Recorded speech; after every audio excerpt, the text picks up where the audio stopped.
찬송가 364장입니다.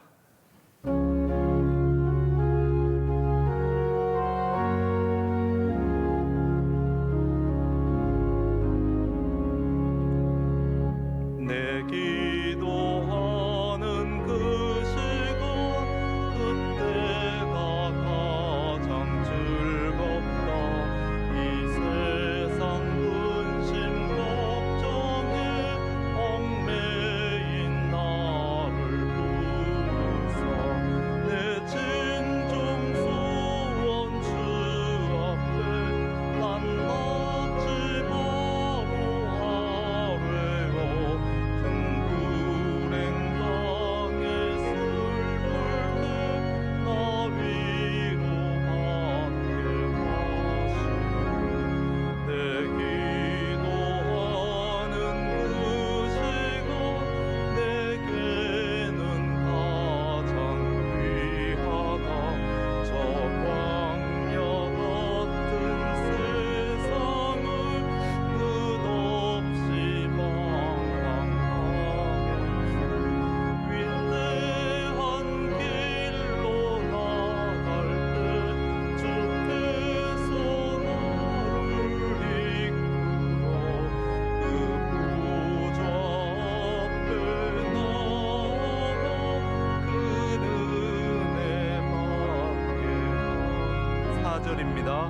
내 기도하는 그 시간 그때가 가장 즐겁다.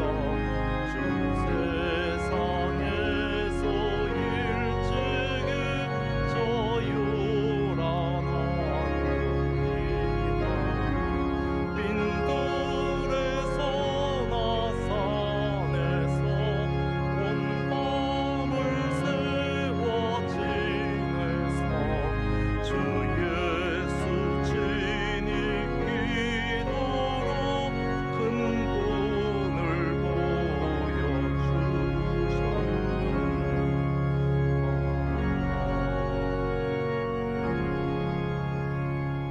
오늘 하나님께서 우리에게 주신 말씀은 구약 성경 욥기 12장 1절부터 6절까지입니다. 구약 성경 772면쯤에 있습니다.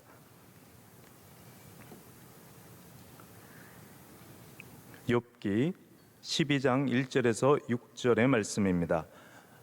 교독하시고 마지막 6절은 합독하시겠습니다. 욥이 대답하여 이르되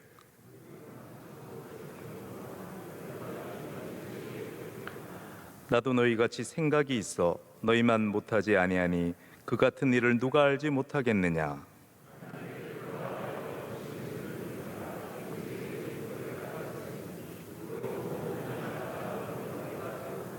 평안한 자의 마음은 재앙을 멸시하나 재앙이 실족하는 자를 기다리는구나. 강도의 장막은 형통하고 하나님을 진노하게 하는 자는 평안하니 하나님이 그의 손에 후히 주심이니라. 아멘. 교회 사랑하는 찬양대가 찬양으로 하나님께 영광 돌리겠습니다.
말씀으로 은혜 받는 시간입니다. 담임 목사님께서 형통과 평화는 누구에게 임하는가라는 자의 말씀을 선포하실 때 은혜의 시간 되시길 바랍니다. 할렐루야. 네, 찬양의 큰 은혜를 받았습니다. 하나님께서 또한 찬양 통해서 큰 영광을 받으신 줄로 믿습니다. 저는 욥과 다윗이 가끔씩 좀 비슷하다고 생각할 때가 있습니다. 우선 안타까운 면에서, 너무나 의인이 고난을 당하는 면에서 욥과 다윗이 비슷한 점이 많이 있습니다. 또 하나가 뭐냐면요, 이게 제가 좋은 표현인지 모르겠지만 죽이 되든 밥이 되든 기도한다라는 거예요. 여러분, 저는 이거 굉장히 중요한 신앙의 한 모습이라고 생각합니다. 우리가 의인의 기도, 아름다운 기도, 믿음 좋은 사람의 기도만 드리려고 생각하면 안 됩니다. 기도는 죽이 되든 밥이 되든 하나님께 올려드려야 합니다. 우리의 때로는 불평이 있을 수도 있고, 우리가 완벽한 믿음을 가진 사람이 어디 있습니까? 너무 하나님 앞에 내가 온전합니다를 자꾸 어필하려고 하지 마시고요, 내가 하나님을 믿습니다를 어필을 해야 됩니다. 내가 하나님을 믿으니까, 하나님을 신뢰하니까 제가 이런 말도 하죠 라고 하면서 하나님께 죽의 기도도 드릴 수 있어야 되고, 그리고 드리다 보면 밥이 되는 기도도 드릴 수 있게 되는 거죠. 욥이 또 다윗의 시편도 보시면 아시겠지만 하나님께 하나님 왜 이러세요? 이거 기도 되게 많거든요. 하나님 언제까지 이러시려고요? 왜 악인들은, 오늘 욥의 논증과 똑같아요. 왜 악인들이 잘 되냐라는 거예요. 6절 말씀이 그 내용이잖아요. 왜 악인의 장막에는 저렇게 풍요로움이 있고 형통함이 있고, 저 죄 많은 사람들의 손에 왜 하나님께서 뭔가를 저렇게 많이 쥐어주시냐고 하면서 욥이 굉장히 억울해하는데, 다윗도 똑같은 얘기하거든요. 하나님, 저 악인들이, 나를 치려고 하는 자가, 저 나쁜 인간들이, 하나님 왜 저들 형통하죠? 그러다가도 다윗이 어떻게 돌아섭니까? 주는 나의 산성이시오, 나의 바위시오, 나의 유일한 신앙의 대상으로서 하나님 앞에 다시 나가는 모습을 봅니다. 죽으로 시작했다가 밥으로 바뀌는 기도입니다. 완벽한 기도가 아니죠. 욥의 기도도 마찬가지입니다. 완벽한 기도가 아닙니다. 하지만 기도를 붙잡고 있다는 말이 무슨 말입니까?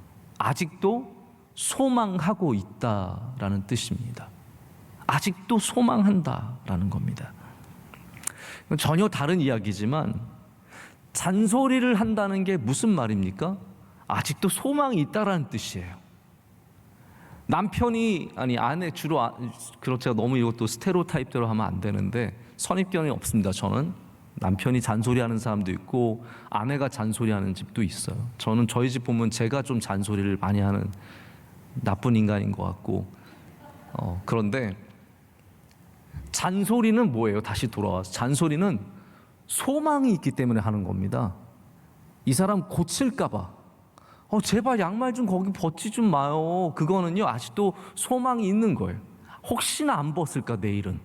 그런데 내일 또 다시 절망이 찾아오죠. 그렇게 되면, 반복이 되면 어떻게 됩니까? 우리는 잔소리를 하지 않습니다. 잔소리를 하지 않는다는 것은 기대함이 없다라는 거죠.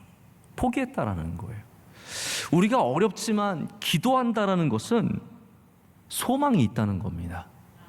그래서 죽이 되든 밥이 되든 기도를 하십시오. 기도를 멈추지 말아야 합니다.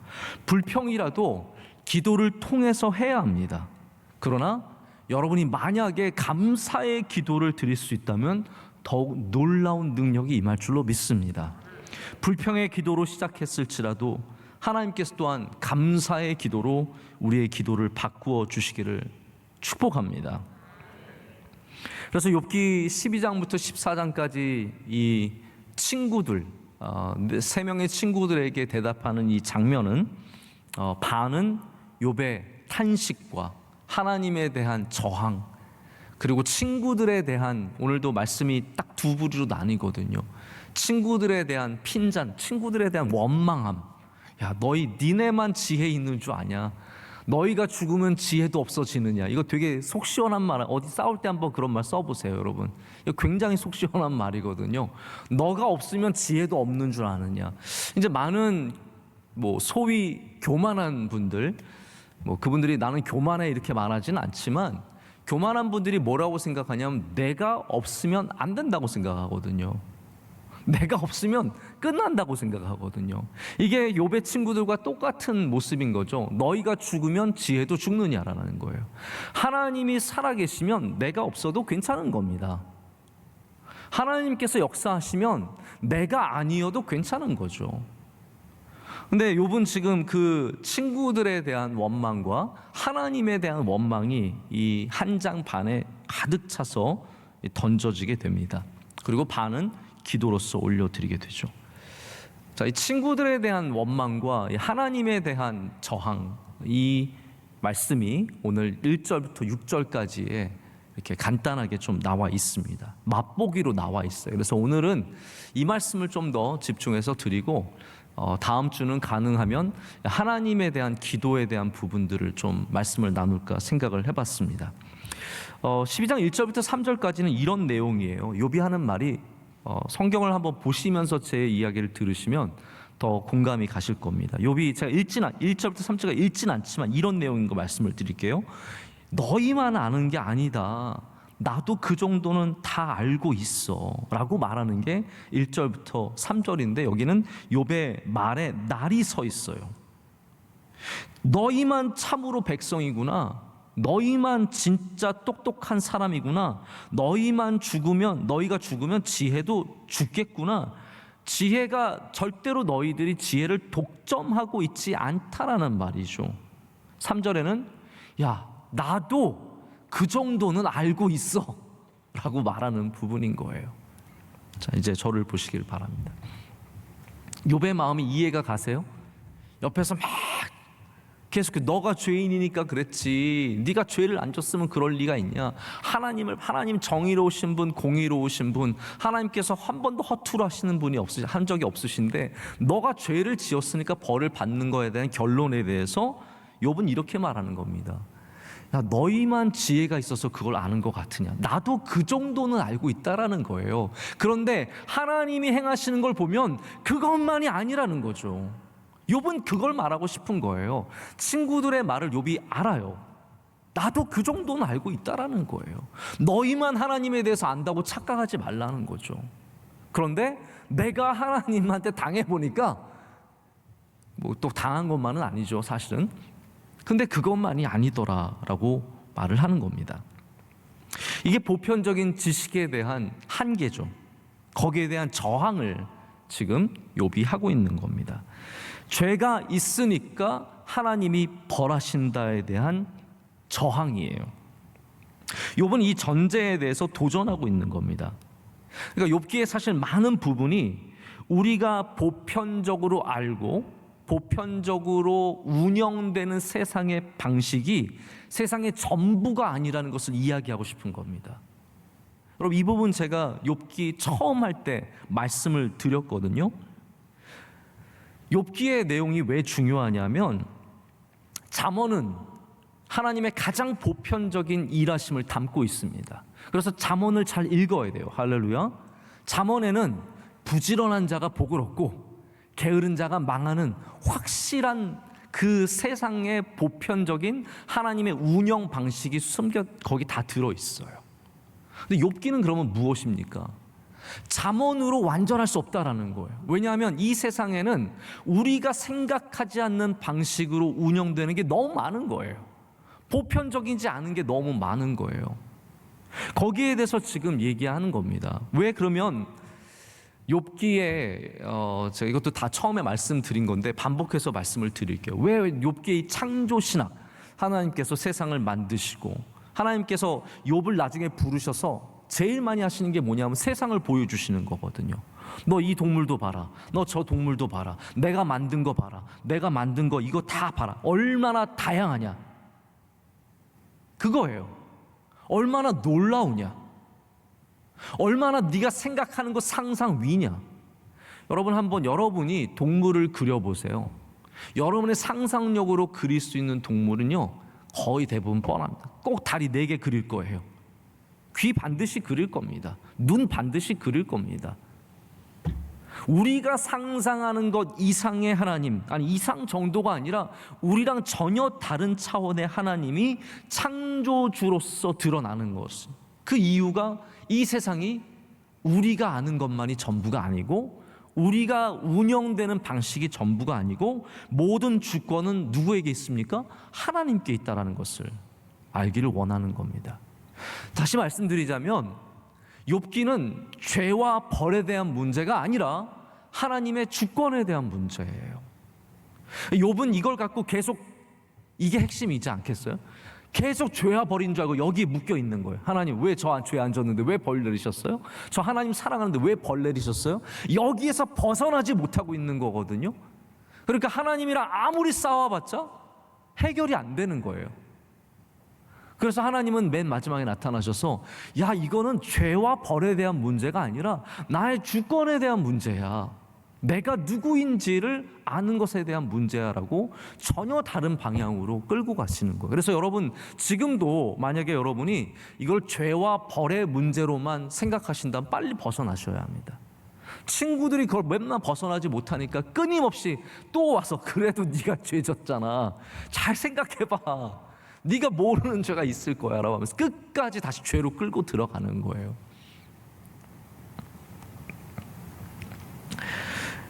살다 보면 우리가 생각하는 보편적인 방식이 잘 통하지 않는다는 것을 많이 느낍니다. 모든 보편성은 다 적용되는 것 같지만 안 되는 욥이 있다라는 거예요. 성경은 욥이 있는 걸 보여주는 겁니다. 그래서 많은 사람들이 뭐 자신의 경험에 의지해서, 오늘 이것도 그거거든요. 나의 경험에 의지해서 판단하는 것이 친구들의 모습인데, 나의 경험에 의지해서 야, 그렇게 키우지 말고 이렇게 키우면 돼, 이렇게 말하면 돼. 여러분, 절대로 그렇게 쉽게 말할 게 아닙니다. 욥의 친구들처럼 야, 내 경험에는 이래, 이렇게 말해서 해결될 문제가 아니라는 거예요. 이게 욥의 마음이죠. 나도 해봤다라는 거예요. 나도 안다라는 거예요. 지혜가 너희만 있느냐? 나도 그 정도는 알고 있어. 내가 하나님 얼마나 열심히 믿었는데. 근데 이건 아니거든. 아니라는 걸 좀 믿어줘봐 라고 말을 하는 겁니다. 보편적인 지식이 나왔으니까 말씀을 드리자면, 목회도 보편적인 지식이 있습니다. 뭐 처치 플랜팅을 이렇게 개척하면 된다, 조언들이 있고 성공의 공식처럼 느껴지는 방식들이 있어요. 저도 그런 기사들 보면, 외국의 기사들 보면 굉장히 이렇게 끌립니다. 뭐 성공하는 교회의 목회를 잘하는 8가지 방법, 그거 읽고 교회 목회 잘하면요 다 잘하죠. 하지만 교회 안에 얼마나 다양한 모습들이 있고 상황들이 있습니까? 설교를 이렇게 해라, 훌륭한 목사님이 설교를 이렇게 해라 적어놓은 거 보면은 나도 설교 잘할 것 같은데 그게 안 돼요. 우리는 보편성으로 다 문제를 해결할 수 없습니다. 그래서 우리는 하나님을 의지할 수밖에 없는 겁니다. 하나님은 모든 보여지는 그 보편성 위에 계신 분이시라는 거죠. 그래서 다시 말씀드리지만 하나님이 창조주로 여기에 등장을 하십니다. 창조주라는 것은 당연히 욥이 이제 오래된 성경이기 때문에 하나님 인식 자체가 창조주의 하나님이라는 것이 굉장히 강합니다.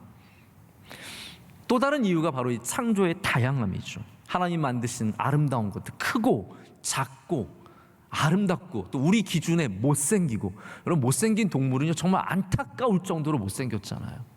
어떻게 저렇게 생겨서 살까? 그런 다양한 것들을 만드셨는데, 그것이 하나님의 위대하심이라면 하나님의 행하시는 일들도 우리가 상상할 수 없는 다양성을 갖고 계시다라는 겁니다. 그런데 욥의 친구들은 욥의 삶을 자신들의 공식 안으로 자꾸 집어넣으려고 합니다. 욥도 마찬가지입니다. 죄와 벌의 문제에서 단 한 걸음도 앞으로 나가지 못하고 있어요. 지금 우리 1장에서 시작해서 12장까지 왔는데 여기서 아직도 한 걸음도 앞으로 못 나간 거예요. 계속 죄와 벌의 문제로 지금까지 이야기하고 있는 거예요. 하나님은 여기서 벗어나기를 원하시는데 계속 욥은 제가 죄가 없잖아요. 욥의 친구들은 네가 죄가 있잖아요. 지금 영원히 반복되고 있습니다. 여기 매어 있으니까 여러분들도 한번 생각해 보세요. 여기 어딘가에 매어 있으면요, 나의 삶에 어려움이 있을 때 하나님께 뭐 불평이 생기고 원망이 생기고 그런데 매어 있지 않습니까? 그러면 자꾸 하나님과 말싸움하려고 대듭니다. 하나님이 행하시는 일들에 대해서 자꾸 불만이 쌓입니다. 하나님의 백성이지만 하나님에 대해서 불만이 이만저만이 아닌 거예요. 여러분, 우리가 하나님께 속해 있을 수 있지만 불만이 많을 수 있습니다. 교회에 나올 수 있지만 목회자에게 불만이 많을 수 있습니다. 남편과 아내와 살고 있지만 불만이 많을 수 있습니다. 지금 욥이 아무리 하나님께 점잖게 나가고 우리가 보기에는 온전한 방식으로 나아가고 있는 것 같아도 사실 욥에는 그 죄의 문제에 매여 있다 보니까 하나님에 대해서 하나하나 불만이 쌓여가는 거예요. 정말로 욥이 가져야 하는 신앙은 어떠한 신앙입니까? 죄와 벌의 문제에 국한되지 않는 신앙입니다. 여러분들도 그래서 좋은 일이 있어서 내가 뭘 잘했나 보다, 물론 그럴 수도 있어요. 그러나 하나님의 은혜가 크시다라는 것을 찬양해야지, 내가 뭘 잘했나 자꾸 돌아보지 마. 내가 지난주에 뭘 잘했지? 물론 그럴 때도 있어요. 하나님께서 여러분을 깨우치게 하실 때도 있습니다. 말 잘한 다음에 좋은 일 있어. 하나님 나 말을 좀 이쁘게 했더니 복을 주시네. 깨달으라는 거죠. 그런데 잘 되는 것을 마치 내가 뭘 잘해서 받는 거로만 생각하면 여러분의 신앙이 그거에 매여 있는 거예요. 잘하면서 뭘 받으면 반대는 무엇이 되겠습니까? 내게 어려운 일이 있으면 내가 뭔가 잘못했다라는 거죠. 물론 그 신앙도 나쁜 신앙은 아닙니다. 뭐 잘못되고 어렵고 아이들이 다치고 그러면, 저도 저희 아이들, 저희 첫째 아들 뭐 머리만 7번 꿰맸으니까요. 정말 제가 응급실에 몇 번을 피를 흐르는 개를 데리고 갔는지, 마취를 몇 번을 시키고 그랬는지 몰라요. 제가 시킨 건 아니지만 정말 그럴 때마다 제 가슴에 새겨지는 게 있어요. 하나님, 제가 이거 고치겠습니다. 제가 이거 잘못했습니다. 하나님 앞에 회개한 거 많죠. 하지만 그거에만 매여 있으면 안 된다는 거죠. 저는 하나님이 우리 영민을 사랑하는 걸 믿어요. 자꾸 나의 죄로만 영민을 치신다고 생각하진 않죠. 이거에만 매여 있으면 절대로 신앙은 성장할 수 없습니다. 우리 교회의 신앙도 죄와 벌이 있다라는 것은 분명합니다. 할렐루야. 저는 여러분 그거를 부인하자라는 게 아니에요. 죄와 벌은 당연히 상관관계가 있습니다. 왜 없겠습니까? 정의로우신 하나님이신데요. 그러나 우리가 아무리 죄를 지어도 하나님께서 참으실 때가 있고, 우리가 죄를 짓지 않아도 하나님께서 우리를 가르치시기 위해서 훈련하실 때도 있기 때문에 이것을, 신앙을 죄와 벌의 상관관계로만, 이 보편적인 사고로만 끌고 나가면 우리는 굉장히 한계가 분명한 신앙생활을 할 수밖에 없습니다. 아니, 그것만 있는 걸 뭐라 그래요? 그것만, 죄와 벌만 있는 걸 뭐라고 합니까? 그건 샤머니즘이에요. 우리는 죄와 벌을 넘어서는 은혜가 있잖아요. 사랑이 있잖아요. 무조건적인 사랑이 있잖아요. 하나님의 용서하심이 있으시고 인내하심이 있으시고 우리보다 훨씬 더 크신 하나님의 주권이라는 게 있는데, 여기에만 매여 있는 신앙생활은 안 된다라는 겁니다. 자, 두 번째, 첫 번째로 우리 보편적인 지식에 대한 저항이라고 말씀을 드렸고요. 두 번째는 우리의 자리가 누군가를 심판하는 기준이 되어서는 안 된다는 점입니다. 우리의 환경이, 나의 상태가, 나의 상황이 누군가를 심판하는 기준이 되어서는 안 됩니다. 제가 좀 쉽게 이야기를 드릴게요. 이 부분은 여러분께서 좀 쉽게 들으셔도 되니까 좀 마음을 놓으시고 이제 좀 신학적인 공부는 내려놓고 좀 쉽게 말씀을 드리겠습니다. 많은 사람들이 그런 얘기를 하거든요. 훌륭한 선수가 훌륭한 감독이 되기가 쉽지 않다. 훌륭한 세계적인 성악가라고 세계적인 선생이 되는 건 아닙니다. 세계적인 바이올리니스트라고 해서 세계적인 바이올리니스트 교수가 되는 것도 아니고요. 근데 왜 그렇습니까? 왜 훌륭한 선수들이 훌륭한 감독이 못 될까요? 대부분 이런 거거든요. 나는 되는데 너는 왜 안 돼? 이렇게 차봐. 이렇게 차라니까? 감독님 잘 안 되는. 그게 왜 안 돼? 이렇게 좀 차봐. 자기는 다 되는데 사람들이 안 되는 걸 이해를 못 해주는 거예요. 이렇게 쳐봐. 힘 빼봐, 힘 빼. 너는 왜 안 되니? 야, 너 축구하지 마. 이렇게 되는 거예요. 야, 너 그래가지고 무슨 축구를 하냐? 나는 이렇게 하니까 나는 초등학교 때 그렇게 찼다. 그러면 이제 선수도 자존심 팍 상하고, 프로 선수한테 그런 말 하면 자존심 팍 상하고 그러는 거죠. 나는 되는데 너는 왜 안 돼? 수학을 가르쳐 주다가요, 이해를 시켜야지 나는 되는데 너는 왜 안 돼가 되면 안 돼요. 야, 이걸 이해 못해? 그 다음에 뭐라고 합니까? 한숨을 쉬죠. 넌 진짜 엄마 닮았구나. 이게 왜 이해가 안 되니? 이거 이렇게 곱하고 이렇게 나눠가지고 이렇게 더하면 딱 되는데 이거 왜 이해를 못해? 그러면 더 긴장해가지고 옆에서요 막 벌벌벌 떨면서 씁니다. 제가 그랬다는 게 아니라 그렇게 된다는, 나는 되는데 너는 왜 안 되니? 이거는요 영원토록 평행선을 탈 수밖에 없습니다. 나는 되는데 너는 왜 안 되니? 5절 말씀이 바로 이 부분에 대한 이야기예요. 5절 말씀은 이렇게 되어 있습니다. 이게 금방은 이해가 되는 것 같지만 약간 난해한 말씀이거든요. 평안한 자의 마음은 재앙을 멸시하나 재앙이 실족하는 자를 기다리는구나. 자, 이거를 새 번역에는 이렇게 쓰고 있습니다. 고통을 당해보지 않은 너희가 불행한 내 처지를 비웃고 있다. 너희는 넘어지려는 사람을 떠민다. 그러니까 아프지 않은 사람이 아픔을 갖는 사람을 절대로 이해할 수 없다라는 말입니다. 아픔을 모르기 때문에 비웃고 있는 거죠. 내 상황을 전혀 모르기 때문에 평안한 너희들은 내 재앙을 비웃고 있는 거예요. 거봐, 벌 받아서 그러지. 안 당해 보니까 모르는 거죠. 자기는 안 억울해 보니까 모르는 거죠. 이건 마치 배고픈 사람들이 있으면, 야, 배고프면 그냥 라면 끓여 먹으면 되는 거 아니에요? 그렇게 저 사람 노력을 안 해서 저렇게 된 거 아니에요? 공부 열심히 하면 다 되지. 여러분, 이런 접근이 우리에게 얼마나 많습니까?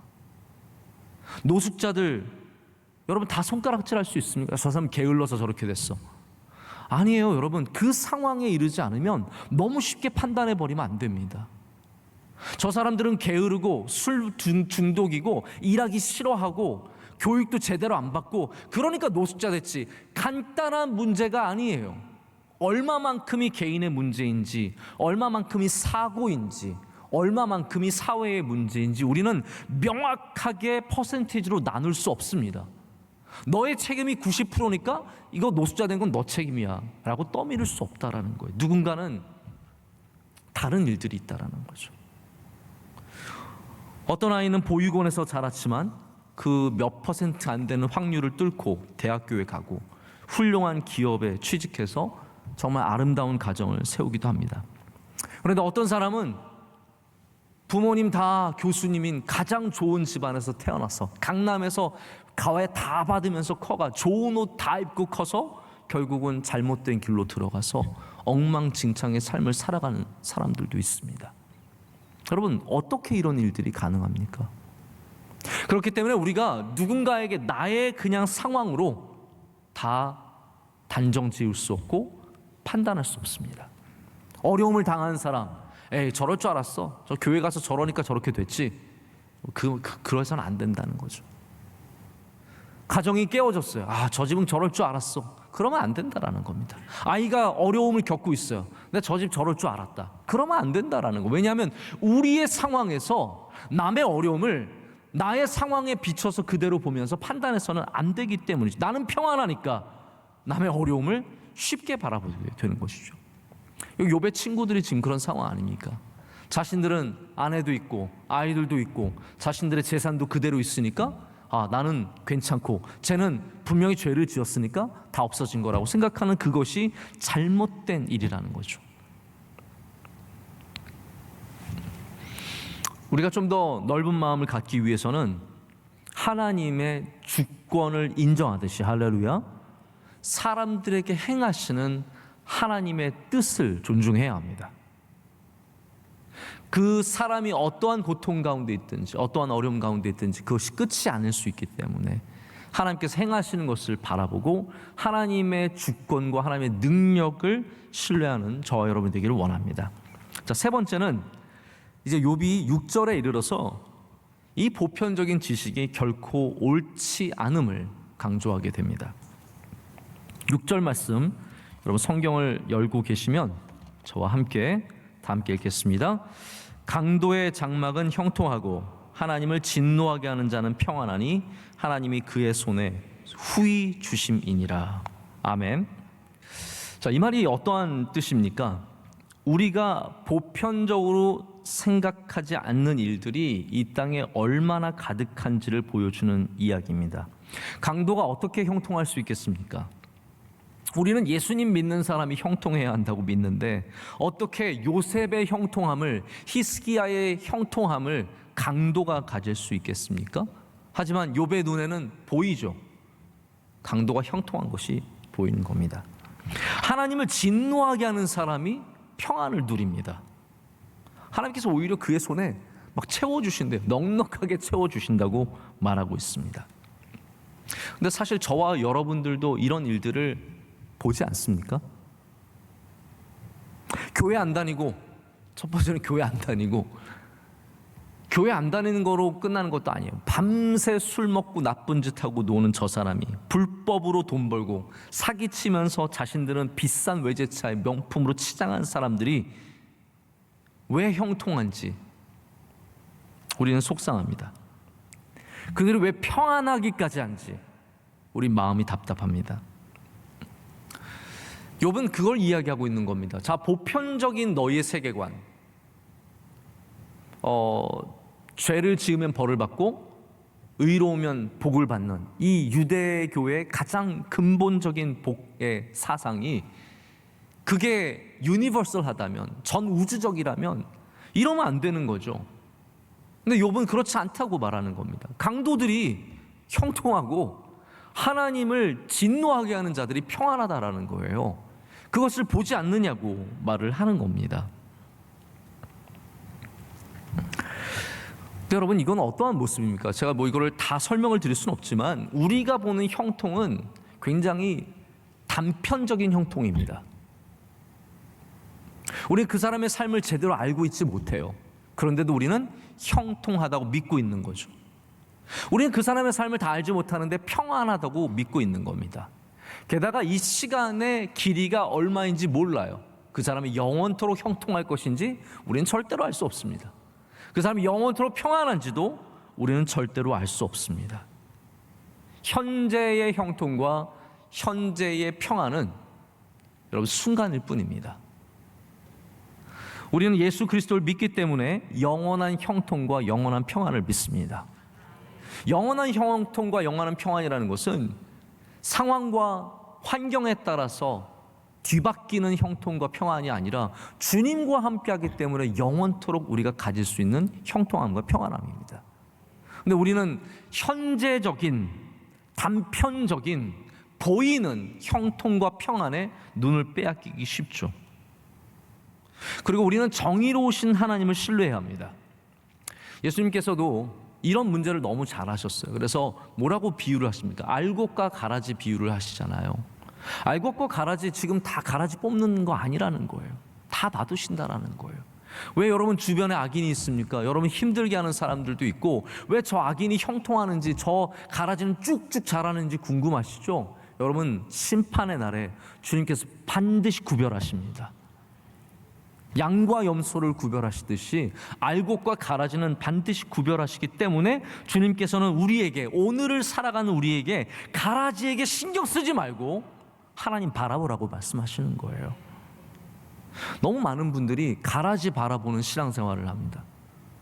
그러니까 신앙인과 비신앙인을 그냥 비교하는 것이 마치 신앙의 굉장히 중요한 부분인 것처럼 생각하는 거죠. 그것이 하나님이 살아계심과 안 살아계심의 증거인 양 우리가 비교할 때가 많다라는 거예요. 하나님, 저는 예수님 잘 믿는데 왜 병에 걸렸고, 저 사람 예수님도 안 믿고, 그런 사람들 있죠. 술 매일 먹고 식사도 제대로 안 하고 뭐 소주에다 김치만 먹고 있는데 막 연세가 90이신데도 건강하세요. 뭐 진짜 속상하잖아요. 열심히 건강시키고 새벽 예배 나오고 교회 열심히 나오고 봉사하고 음식도 안 좋은 거 다 안 먹는 나는 60도 안 됐는데 막 위장애가 있어가지고 맨날 힘들고. 여러분, 하나님이 살아계심을 너무 작은 것들에 매이지 않으시길 축복합니다. 우린 좀 더 멀리 볼 수 있어야 하고, 지난 주일 말씀드린 것처럼 좀 꿰뚫어 볼 수 있어야 합니다. 신앙이라는 것은 하나님을 신뢰하는 것입니다.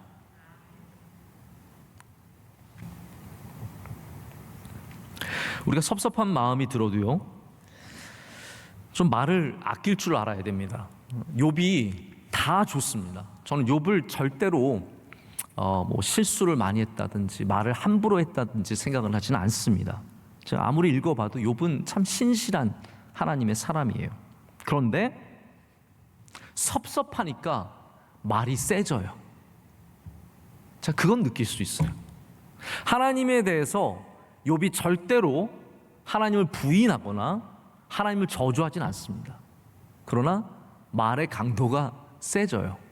보십시오. 오늘 6절 말씀도 그런 거거든요. 하나님의 공의와 하나님의 정의, 하나님을 신뢰하는 건 저기로 가버리고 하나님에 대해 섭섭하게 말하는 거. 하나님 그러시잖아요. 하나님 악인들 형통하게 하시고 저 나쁜 놈들 평안하게 하시고 그게 하나님이 행하시는 일이잖아요 라고 지금 욥이 말하고 있는 겁니다. 여러분, 우리가 섭섭한 마음이 들 때도 신앙인은 말을 조금 참을 줄 알아야 합니다. 할렐루야. 이거 굉장히 중요한 거 아니겠습니까?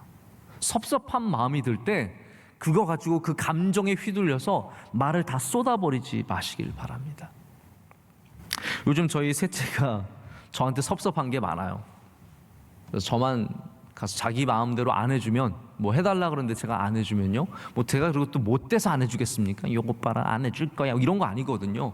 나쁜 거라서 안 해주고 해줄 수 없어서 안 해주면 저를 미워해요. 아빠 밉다고, 아빠 미워. 그 정도가 아니에요. 이제 강해져요. 그게 아빠랑 다시는 안 놀 거야, 아빠랑 안 살 거야 해서 제일 이제 심하게 아빠랑 평생 안 살 거야, 다 이러거든요.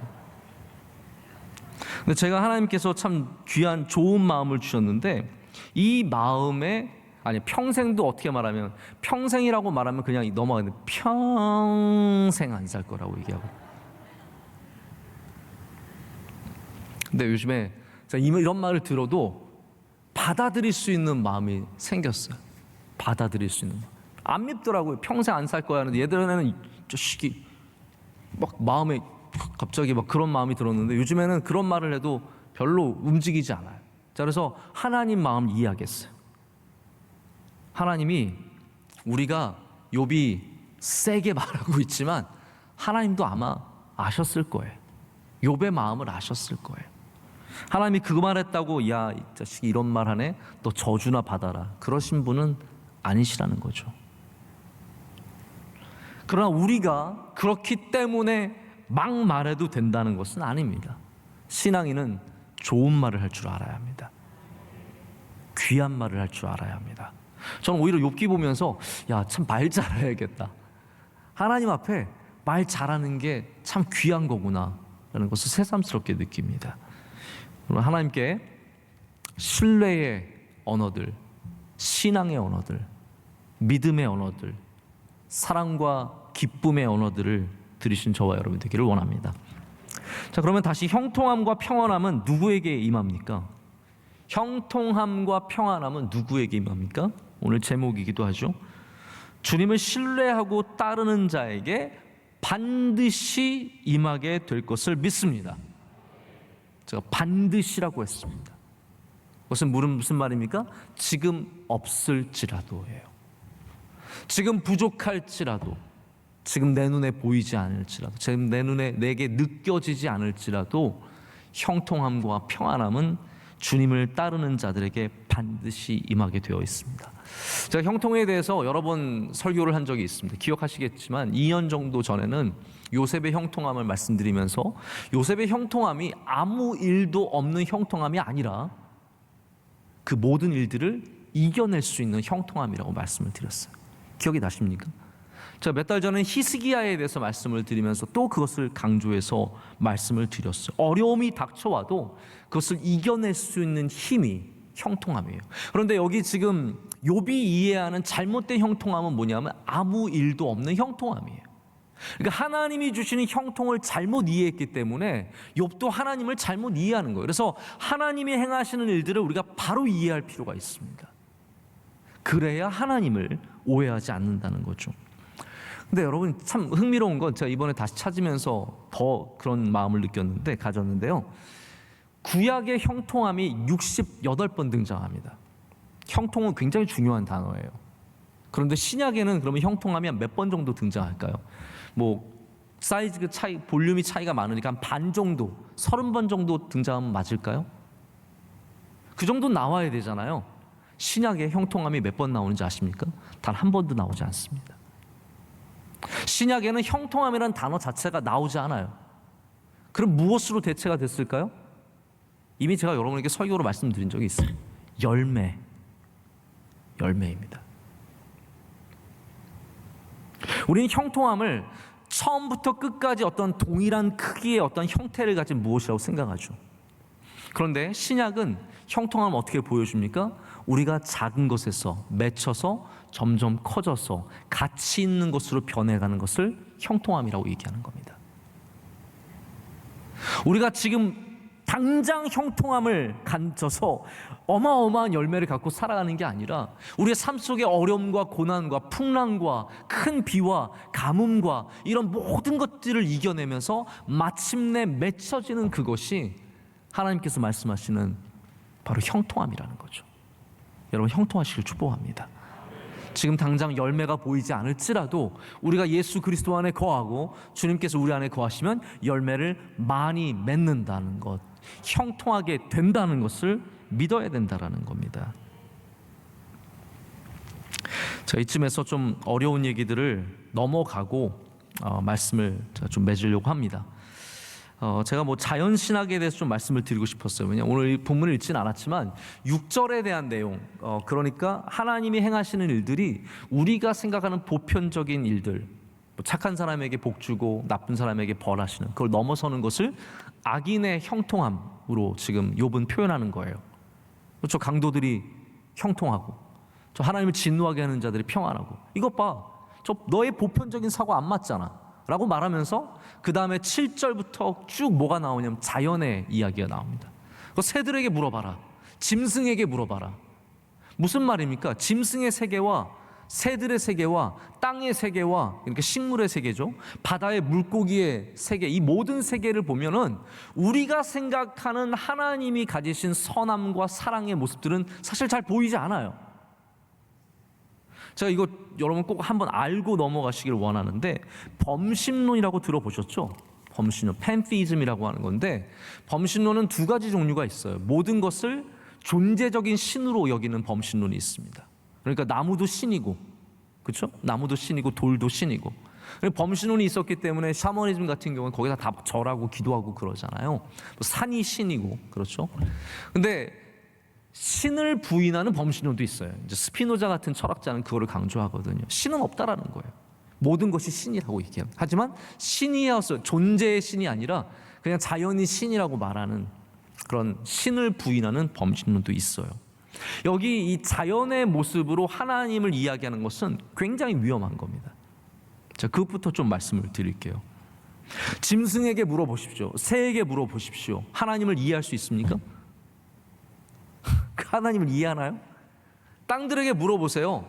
여러분, 땅은 지진을 일으키는데 그럼 하나님이 우리 가운데 막 지진을 막 일으켜서 우리 죽기를 원하십니까? 그게 하나님의 뜻일까요? 하늘에게 물어보십시오. 그럼 하늘에서 막 천둥이 막 쳐서 누구 벼락 맞아 죽었어요. 벼락 맞아 죽을 놈처럼. 그럼 그 사람이 정말 죄인일까요? 아니잖아요. 아니거든요. 이 짐승의 세계를 보면요, 반드시 거기에는 하나님의 디자인이 들어있는 건 분명합니다. 할렐루야. 다시 말하자면 이 창조 세계에는 하나님의 역사와 하나님의 디자인과 하나님의 행하시는 일들이 아주 오묘하게 담겨져 있어요. 그런데 모든 것을 하나님이 행하시는 것으로 생각한다면 그건 굉장히 위험해지는 겁니다. 만약에 예를 들어서 부지런한 사람이 복을 받고 게으른 사람은 저주를 받아야 하는 것이 보편적인 사고잖아요. 이 짐승의 세계로 가져가 볼게요. 저기 부지런히 풀을 뜯고 있는 사슴이 있습니다. 얼마나 이쁘고, 여러분 사슴 한번 생각해 보세요. 얼마나 예쁘고 얼마나 착하게 생겼고 다 보면 얼마나 아름답습니까? 근데 풀을 열심히 뜯고 있는 사슴을 저기 하루 종일 졸고 있던 호랑이가 와서 확 잡아먹습니다. 이거는 하나님의 법칙이 아니잖아요. 왜 부지런한 사슴이 잘 되어야지, 왜 여기 게으르게 하루 종일 놀고 있던 호랑이가 어떻게 저렇게 사슴 한 마리 잡으면 진짜 며칠은 배불리 먹을 거 아니에요. 어떻게 이렇게 될 수 있습니까? 그러니까 하나님의 법칙이 자연에 고스란히 다 녹아있다고 생각하시면 안 된다는 거죠. 근데 지금 욥은 하나님께 저항하기 때문에 그런 것만 자꾸 생각이 나는 거예요. 너 제 새들에게 물어봐라. 저 비둘기, 저 아름다운 비둘기 열심히 구구구 하면서 곡식이나 쪼아먹는 비둘기를 매가 한 마리 날라와가지고 확 채가지고 그냥 먹어버리니까 그 모든 것들은 너무 잔인하고 악인이 잘 되는 것 같잖아요. 욥은 지금 답답한 거예요. 여러분, 신앙생활 하다가 어려우면 사람이 답답해집니다.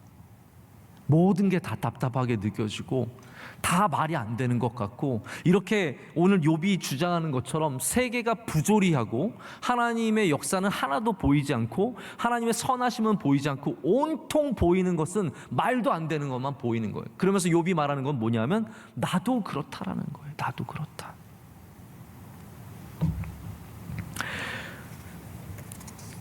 여러분 마음에 하나님이 주시는 위로와 평안이 있기를 축복합니다. 제가 왜 이렇게 말씀을 드리냐면, 이거를 그냥 어떠한 신학으로 어떠한 논리로 잠재우는 것은 굉장히 어려운 일입니다.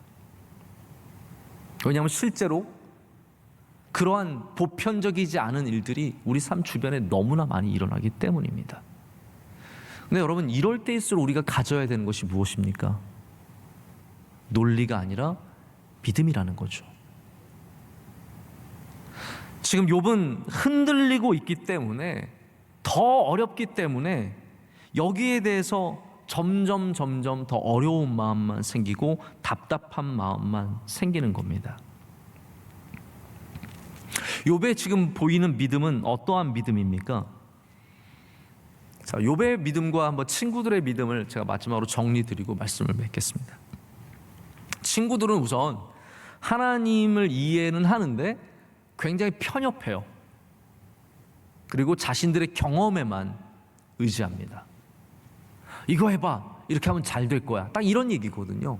나는 그렇게 했는데 잘 됐어, 너는 왜 그렇게 했는데 안 돼? 이제 자기의 경험과 자기가 아는 하나님으로서 모든 것을 판단합니다. 근데 욥의 신앙은 어떻습니까? 귀한 것은 뭐냐면 욥은 여전히 하나님을 신뢰합니다. 할렐루야. 그건 변치 않았어. 여전히 하나님을 신뢰해요. 그런데 욥은 지금 어떠한 상황입니까? 혼란스러운 상황이에요. 이 모든 것들이 자신의 삶이 무너짐으로 말미암아 혼란함 속에 있다라는 거죠. 그럴 때 우리가 해야 되는 것은 무엇입니까? 우리에게 있는 은혜는 무엇입니까? 욥에게 없었지만 우리에게 있는 은혜는 뭐냐면, 우리에게는 말씀이신 예수 그리스도가 있습니다. 할렐루야. 욥에게 없었던, 우리에게 주신 가장 좋은 피난처가 있어요. 혼란스럽고 괴롭고 정리가 되지 않고 하나님이 이해되지 않을 때, 그러나 여전히 하나님을 신뢰하는 우리들은 어떻게 해야겠습니까? 말씀이신 예수 그리스도 안으로 들어가야 합니다. 왜냐하면 풍랑은 말씀 안에서 피할 수 있기 때문입니다. 영혼에 몰아치는 혼란과 내 삶에 몰아치는 어려움과 이 수많은 괴로움과 어려움 속에서 우리가 피할 곳은 예수 그리스도밖에 없다는 것이죠. 여러분, 세상은 절대로 그냥 보편적으로 다 진행되는 것이 아닙니다. 우리가 아무리 노력해도 맺혀지지 않는 열매들이 있습니다. 이건 왜 이렇게 열매가 안 될까? 너무너무 수고하고 애썼는데 영원히 열매가 되지 않는 것들도 있습니다. 하지만 우리가 건들지도 않았는데 나무가 되어서 열매를 맺는 것도 있죠. 여러분, 거기서 우리는 무엇을 발견합니까? 우연입니까? 아닙니다. 거기서 우리는 하나님의 주권을 발견하게 되는 거예요. 그렇기 때문에 우리는 더욱더 하나님이 살아계시고 역사하신다는 것을 알 수 있죠. 보편적인 방식으로만 삶이 이어져 간다고 생각해 보십시오. 그냥 공부 잘하는 사람들이 다 잘 되고 공부 못하는 사람 다 망한다고 생각해 보세요. 여기 다 어떻게 계시겠습니까? 여러분 다 공부 잘하셨어요? 우리가 보편적인 방식으로만 복을 받는다고 생각해보고 보편적인 방식으로만 건강하다고 생각해보세요. 공식으로 이루어지는 삶이라면 하나님은 어디서 무엇을 하시겠습니까? 오히려 우리가 뜻하는 대로 되지 않고 공식대로 되지 않을 때 우린 더욱더 하나님이 살아계심을 고백을 하게 됩니다. 여러분, 공식은 훌륭해요. 외우십시오. 콩 심은 데 콩 나고 팥 심은 데 팥 나는 거 외우세요. 외우지 않아도 다 아시겠지만 죄 지으면 벌 받고 하나님 신뢰하면 복 받는 것도 외우세요. 그러나 우리가 더 크게 가져야 하는 신앙은 무엇입니까? 하나님의 주권, 하나님의 능력, 그리고 그것을 신뢰하는 마음인 줄로 믿습니다. 함께 기도하시겠습니다. 그거 놀라우신 하나님 아버지, 오늘도 연약한 믿음의 우리들을 불러주시고 우리 하나님 앞에 귀 기울이게 하심을 감사합니다. 하나님, 우리의 신앙이 교만해질 때마다 우리는 하나님보다 더 큰 지식으로 하나님을 판단하고 신앙을 잽니다. 하나님, 이 시간 우리의 교만한 마음을 다 내려놓게 하여 주시옵고 거룩하신 하나님 앞에 우리 연약하고 부족한 인간으로서 서게 하셔서 하나님의 하나님 되심을 깨닫고 우리의 인간의 인간됨을 알아가게 하여 주시옵소서. 하나님, 우리의 믿음 없음을 주님께서 아십니다. 불쌍히 여겨주셔서 우리에게 믿음을 허락하여 주시옵소서. 하나님, 겨자씨만한 믿음이라도 허락해 주셔서 이 산이 저리로 옮기우는 놀라운 일들을 경험하게 하여 주시오며 하나님의 역사하심을 만나는 우리 모두가 되게 하여 주시옵소서. 하나님, 우리 자녀들과 우리의 가정과 우리의 사업과 우리의 직장과 우리의 모든 관계를 주님 앞에 내놓습니다. 하나님, 공식으로만 해결하려고 했던 하나님, 이 세상에 우리의 삶의 보편적인 지식으로 살려고만 했던 모습들을 내려놓게 하여 주시옵고 믿음으로 기도하게 하여 주시오며 하나님의 행하시는 일들을 보게 하여 주시옵소서. 우리를 사랑하시고 우리와 함께 하시는 예수 그리스도의 이름으로 기도드립니다. 아멘. 이제는 우리 주 예수 그리스도의 크신 은혜와 하나님 아버지의 영원하시고 변함없으신 사랑과 성령님의 함께 하심이 주의 말씀을 붙잡고 더 온전한 믿음으로 나아가는 주의 모든 사랑하는 성도들에게 이제로부터 영원토록 함께 하시기를 간절히 축원하옵나이다. 아멘.